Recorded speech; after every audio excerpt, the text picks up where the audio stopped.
to another episode of Niu Chats with Jess and Zilla. We're on episode 5, which is surprising. I mean, not surprising, but like we've gone for we've had a long run. Episode 5 is not a big deal, but to me it feels like a big deal. And we also got some matching rings. She got the green because her favorite color is green, and I got the yellow because it's my favorite theme for Niu Chats. Yeah. So we said, why not get it? We got it at Bubu Festival. Go check it out, and soon. So okay, so today's episode is a bit different because we have our first guest. We're joined by the brilliant young woman who wears many hats. She's a poet, communicator, writer, and activist. So today we have Brittany Nawaqatabu in our studio. Brittany, how are you feeling today? Oh, I feel great. Nervous, but great. Thank you for having me. Thank you for being here. We're excited to have this episode with you. For those who don't know, Brittany is of Itoke Indian Chinese descendant. She holds a double major in journalism and psychology and currently works in the NGO space called PANG, Pacific Network on Globalization. She's a communications officer over there, right? Okay. But more to that, Brittany is a storyteller with a deep love for words inspired by her mom's poetry. She's part of the Poetry Shop Fiji, which is led by the amazing writer and activist Peter Daniels Bailey. He's so amazing. I've met him. She's got her own page called The Ink Cell by Lewis, which is Brittany's middle name. And last year, she wrote a powerful message that was delivered to the judges of the International Court of Justice in a historic moment led by the Pacific Island students fighting against climate change. So Brittany, welcome to Niu Chats. Thank you again. So we'll be talking about her early life, what it meant to take a message of climate justice to the world's highest court, and of course poetry. I follow your poetry and I've been reading all of them. I love that. So to those watching, grab your kava, tea, fruit juice, orange juice, whatever you have. Take a seat and watch us with Brittany. But before that, we always have to have an icebreaker. We always have to have a tradition. It's a tradition on Niu Chats. We have to have an icebreaker. So Brittany, for our first, it's gonna be a this or that. We always do this or that. Okay. So Brittany, kava session or coffee date? Coffee dates. Are you sure? Yeah. Okay. What would you? I would coffee date. I don't. I would choose neither. I've left coffee. So after this, all three of us are gonna go on a coffee date. Okay. Netflix binge or a book marathon? Oof. Netflix. Yeah. It's just watching this thing. What's your go-to feel-good meal when you've had a long day? Ooh, that's a hard one. I think I'd go for Chinese food, and my favorite dish is chicken cashew nuts. I just love chicken and cashew nuts. Well, that's a nice one. That's really nice. Favorite Chinese restaurant? Ooh, okay. So in Suva, it's this one place in the Damodi City Food Court, and I think it's a famous spot. I'm sorry, I forgot the name of it, but it's right next to G's Hand Pool Noodles, so okay. That one. Okay. So if you know the name, please put it down in the chat. I want to check it out because I hardly go to Damodi City. Okay. If your life was a poem, what would the title be? The entire life of Brittany. What would be the title of that poem? That's an interesting one. I'd say a wave of chaos, but beautiful chaos. That's beautiful chaos. I kind of want. There's a book called Beautiful Disaster. There's an adaptation of the book. A movie adaptation of the book. Alright, yeah. Yeah, don't watch the movie. It sucks. You heard it here. Okay, now this is a very important question. Okay. This would determine whether I like you or not. Oh. Since you live both in Suva and Nadi. Oh my god, no. Do you prefer the sunset in Suva or the sunset in Nadi? Oh, Nadi for days. Nadi for days. Nothing beats the west sunset. Yeah. The sunset in Nadi just hit different. All right, we've had our icebreaker. Now let's get into the juicy and the good stuff. So, let's get started from the beginning, Brittany. You have this beautiful mix of itoke, Indian and Chinese heritage, fruit salad here, and you're a lifelong writer. What was young Brittany like growing up in Fiji? Like, was writing always your escape? Like, how did young Brittany live in Fiji? Ooh. I think young Brittany sort of grew up escaping into a lot of books. So I read a whole lot if I needed to, like, just get away from the world. And then I think it was early primary school when I found my mom's, I think she had a piece of paper lying around and she had a poem on it. And I read it and I'm like, this is so touching. So I think from there I dabbled with my words, started writing, and that was where I started getting into poetry. And because I was a lot, like, just quiet, I was really quiet, very shy, very in the background sort of person. I think that was most of my life growing up, just chilling out in the background. Do you remember the first poem you ever wrote? Like, how old were you and what? Ooh, I think I was, oh my goodness, it was first poem I ever wrote. I was in class 6, and I think we had a poetry competition. I forget the theme. My bad. I'm so sorry. I'm bad with, like, old memories, but I apologize. and it was about climate change. I think that was the first ever poem, like, that I really wrote to, like, present to, like, a whole school of people that I was so nervous about. But yeah, it was about climate change at class 6.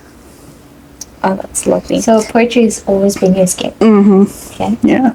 And you mentioned that you saw your mom's poem and you read it, and but, like, was that, like, the starting point of you wanting to be a writer? Yep, totally, I can say that.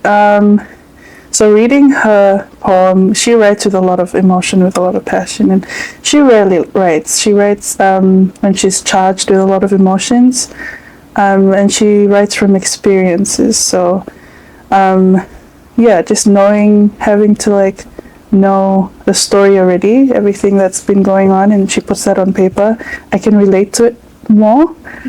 And that was the breaking point. That was the breaking point into poetry, I guess. Love that. And you've double majored in journalism and psychology. That's quite a mix you've got there, a very powerful mix.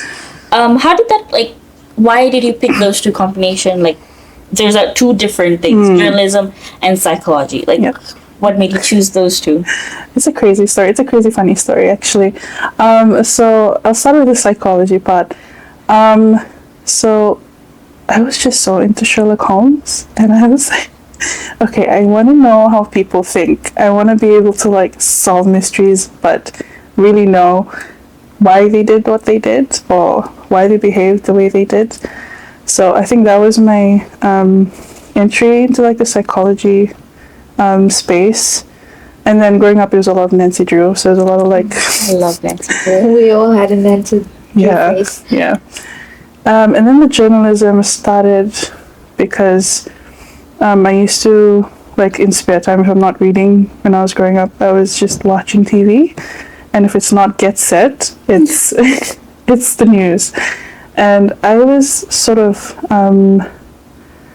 like intrigued by the thrill of being in front of the camera, but not just like in a newsroom sort of space, but like out there, like in a really dangerous space. Yes. Like, okay, it's a life or death. I'm gonna deliver the news.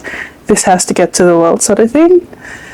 And then so that was the journalism part, and then it wasn't until like early high school into uni that I was like, oh my gosh, you're actually a ball of anxiety. How are you going to do this? So yeah, I think that was just trying to like put two things I was really interested in together. and also sort of handling the anxiety that comes with it. Fair enough. Yeah, as a fellow journalist, I would understand that. And as someone who works beside her, I can see that. Alright, and do you think that combination of like the journalism and the psychology influences your storytelling in a way, or like the way you advocate and stuff? To an extent, yes, because then I'm able to sort of, while interviewing people, when I get a chance to, I'm able to sort of understand the way they answer questions, or the little gaps in between the ums and the ahs, and like, okay, so like you're answering question in this angle, but maybe how about this angle, sort of thing. So yeah, to an extent. So let's talk about the moment that really moved us. You delivered a poem called Bubu, which means grandmother, which was part of the campaign led by the Pacific Islands students fighting against climate change.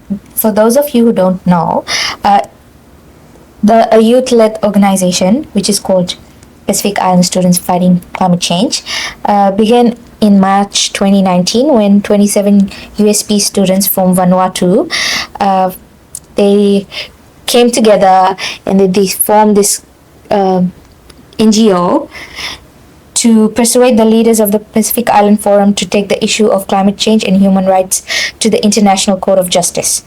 So on July 23rd of 2025, the ICJ ruled out an advisory opinion that provided a powerful new tool for Fiji and other small island countries in their fight against climate change. As everybody knows, we're the most vulnerable ones. So the top UN court's landmark decision allowed countries to sue each other over climate change, which is a huge milestone for us because it started in a small classroom in the Pacific and it went out to the world, and now that small thing will impact the whole world. So for the first time, the world's High Court has clarified that states are obligated to do under international law to prevent climate change harm, reduce emissions, and provide the rights to those who are most affected. So the world is watching what's going to happen next. So Brittany, back to Bubu, which is very stunning and heartbreaking and raw. Tell me how that poem came about. What inspired you to write? I know it was for your grandmother, but... I think initially it was just like random sit-downs with my nana, and we'd talk about her growing up. We'd talk about the environment she was in. She'd tell me all the stories that she had and the experiences. And then I was approached by PISFCC to sort of, to write a poem, or like share a poem about the impacts of climate change. So I then sort of had a quiet time to myself, and I was like, maybe take it from Nana's angle and tell her story. And so we had a little sit down. I remember the day. She was making tea and bambakau. We love bambakau. And I sort of asked her, and I told her about the opportunity. She was like, oh, okay, that's really good. And I pitched the idea. I said, is it all right with you if I tell your story? This is going to be on an international scale. How do you feel about that? Is that okay with you? She's like, yes, I don't mind. We can do it. So she was, I remember she was rolling the dough, and I was just next to her on the table. I was writing. And we were having a conversation. I was like, okay, so this is what the poem's going to look like. I read it to her. She's like, make sure you have some Italki language in there too, for cultural representation. I'm like, okay. So yeah, we did that, and just Bubu was born. I met her grandmother. She's such a sweetheart. She's such a lovely lady. And so you shared that your grandmother's you said in your poem, the Vanua is sad. What does your grandmother's experience mean to you in the context of climate change and cultural loss? Um, so that particular line, when I wrote it, we had a conversation about that too, and I was like, okay, in what context do you mean the Vanua is sad? She's like, I've seen it. I've seen, like, with my own eyes. I remember growing up, and there's not much of a sea level rise issue. It was just the family together in the village, enjoying what we had, and being able to walk out to the sea and not have the sea like come right to your doorstep, sort of thing. So she was taking it from that angle, and she sort of explained that the Vanua is sad because we're taking so much from it and we're harming it. But like, what are we doing to protect it? What are we doing to try and limit the impacts of the climate crisis? It's already bad in itself, I guess. So, yeah. So, well, your poem actually reached the International Court of Justice, and it went all over the world. When I saw it, I was really touched. I was so proud of you. So the ruling has already come out. How do you feel about it now? I'm just lost for words. I'm happy to finally. They're finally hearing Pacific voices. We've been trying for so long, like different avenues to get our issues to the international stage, to like get the polluters to hear what they're doing is wrong. Like, you're harming other countries in the world and you're not going to take accountability for what you're doing. And to hear that the rulings just sorry, I'm lost words. It's like, it's really great to see that they're finally hearing us, they're hearing our struggles, and just to be able to be part of the movement, to get our voices out there on the international stage it's an honor, and I'm just grateful for the opportunity. Now let's move on to you as a poet and to Ink Cell by Lewis. So, girl, because your poems are like, they really hit. I was so happy when you started the page. So one of my favorites is Take a Bow. It's very tender and like devastating. So first of all, what made you start the Ink Cell? I've always had the fear of like showcasing my poetry on like a larger scale, especially like in this day and age where everything's on social media and everybody can comment or like say something. So I was like, I held back for the longest time, and I kept all my poems in a book or like on pieces of paper that could easily get lost. And if I'm not sending my poems to Prerna, I'm sending my poems to my cousin or like my really close friends, just to see like, hey, what do you think of this? Is this like good? Do I need to change anything? And then there's this poet online that I really admire, and I thought, maybe, just maybe, let me just put my work out there.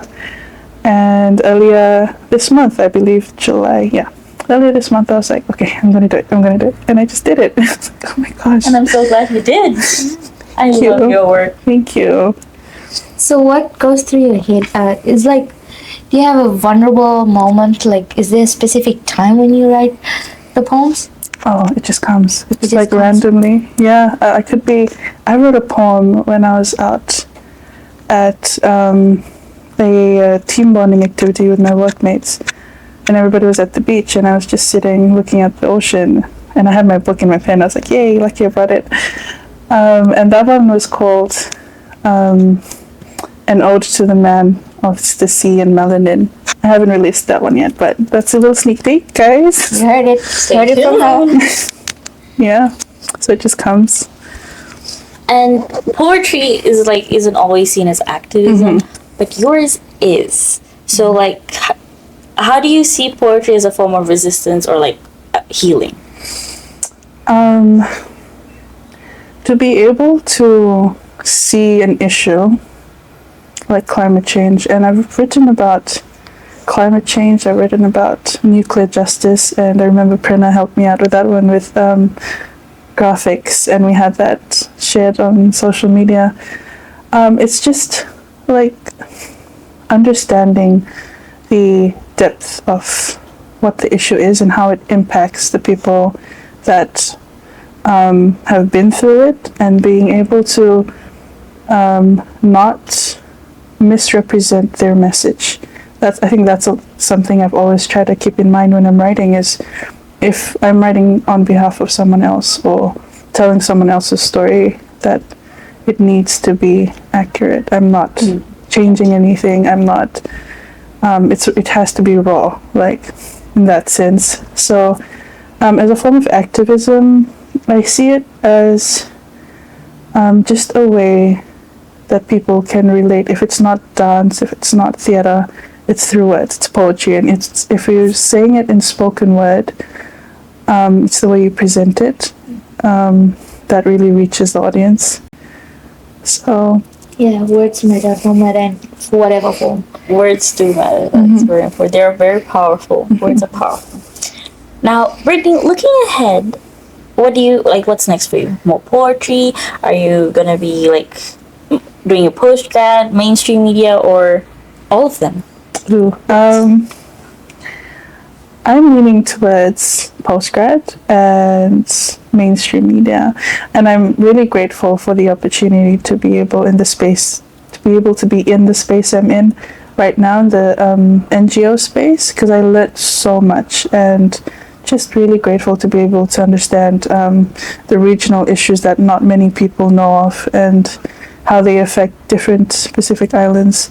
And when it's time to venture out into the mainstream media, I'll take that experience with me. I'll take these issues with me, and hopefully take it out to the world and do stories. And Well, Brittany, it's been special having you on Niu Chat. Thank you so much for coming. Thank you for being our first guest. Yes, I can't wait to see where you go next as a poet and an advocate. Especially proud of you, since you're a very quiet person and full of anxiety. She's like anxiety in the form of human. right? So I'm so glad to see you coming out of your bubble, coming out of your comfort zones, which is really great, and I can't wait to see where you want to take you in the future. Thank you so much. But before we let you go, what's one message you want the young Pacific creatives, especially the young girls, the women, to hold on to right now? Like, what's your advice for them? My advice would be, if you have something, a talent, a skill, and you know that it can go far and wide, and if you know it can speak on behalf of your people, on behalf of the Pacific or the place that you're from, just take it out there. Just do it. Just do it. Just do it. Like, if it's words, Just do it. just do it. If it's words, if it's poetry, if it's storytelling, if you're really good in singing, music, dance, whatever creative art it may be or form, just take the first step and see where it takes you. Yeah. Just a last question. What is it like working with the Poetry Shop Fiji? It's been such a great journey so far. I remember first being introduced to the space a couple of years ago, and I was so scared to like share any of my poems, because I was with amazing Peter Sipeli, and he's so good in what he does. But yeah, ever since then, I've been part of the core team organizing events. We usually do poetry slams, poetry reading, short story events as well. And we have one on the 31st of this month. If you're in Suva, If you're interested, go check it out. So thank you once again, Brittany. Thank you. Thank you so much for coming to Niu Chats as our first guest. We're so excited. We can't wait for this episode to come out. So if you enjoyed this talanoa session, go follow Brittany's page, The Ink Sale by by Lewis. And also check out Poetry Shop Fiji. Yeah, don't forget to like, subscribe, leave comments, and share the podcast, please. And if you've got a story you think people need to hear out there, or if you'd like to come and be one of our guests, then hit us up. There's TikTok, Instagram, Facebook, and even our email, which is niuchats@gmail.com. And until next time, this is Niu Chats. So we're signing off. Bye. Bye, homies.